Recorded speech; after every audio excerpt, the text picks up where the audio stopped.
अध्यात्म विज्ञान कोई धर्म या संप्रदाय नहीं है, ये स्पिरिचुअल साइंस है जो कुदरत के कानून पर आधारित है।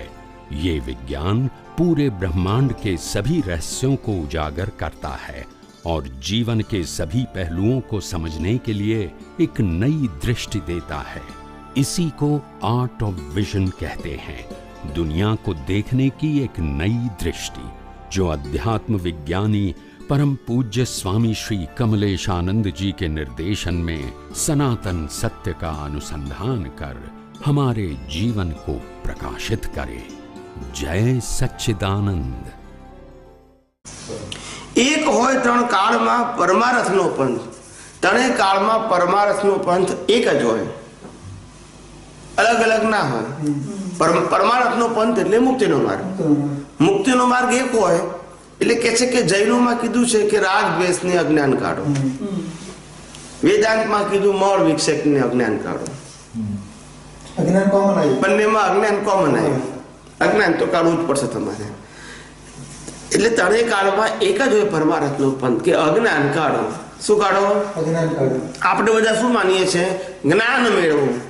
તારે જ્ઞાન એ જ મેળવવાનું છે, અજ્ઞાન કાઢવા માટેનું આત્મા માટે જે જ્ઞાન છે અનંત એ આપણે મેળવવાનું નથી છે, પણ આ અજ્ઞાન કાઢવાનું જ્ઞાન મેળવશો એટલે અજ્ઞાન જતું રહેશે, બધું અજ્ઞાન ખલાસ થવું, એનું નામ કેવળ જ્ઞાન। પછી પેલા જ્ઞાનની પણ જરૂર નથી, ખાલી કાઢવા પૂરતી છે। કેવી છે? અજ્ઞાનને કાઢવા પૂરતી। આ જગતનું સનાતન સત્ય કેવળ જ્ઞાન માટે કે આત્મા માટે નથી, અજ્ઞાન કાઢવા માટે છે। અજ્ઞાન જાય એટલે જ કેવળ દર્શન થાય, અને કેવળ દર્શન થાય એટલે કેવળ જ્ઞાનનું બીજ ઓટો મૂળશે।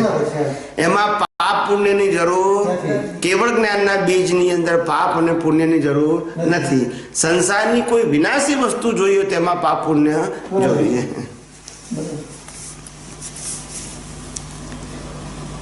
એક હોય ત્રણ કાળમાં પરમારથનો પંથ, પ્રેરે તે પરમાર્થને તે વ્યવહાર સંબંધ। પ્રેરે તે પરમાર્થને તે વ્યવહાર સંબંધ। એનો વ્યવહાર કેવો હોય? એનો વ્યવહાર શુદ્ધ વ્યવહાર હોય, શુભ નહીં, શુદ્ધ। શુદ્ધ અને શુભમાં ફેર શું છે? શુભ એટલે લાભાલાભ વાળો, શુદ્ધ એટલે જેમાં રાગ દ્વેષનો ક્ષય થાય એને શુદ્ધ વ્યવહાર કહેવાય। શુદ્ધ વ્યવહાર એટલે આત્માના લક્ષ્ય સાથે જે કંઈ પણ વ્યવહાર કરો છો એ બધો શુદ્ધ વ્યવહાર છે, અને આત્માના લક્ષ્ય સિવાય જે કંઈ પણ કરવામાં આવે છે એ શુભાશુભ વ્યવહાર હોવાથી જીવને બંધન કરતા છે। આત્માના લક્ષ્ય સિવાય જે કંઈ પણ કરવામાં આવે છે એ જીવને બંધન કરતા છે, અને આ અમારું હૃદય છે।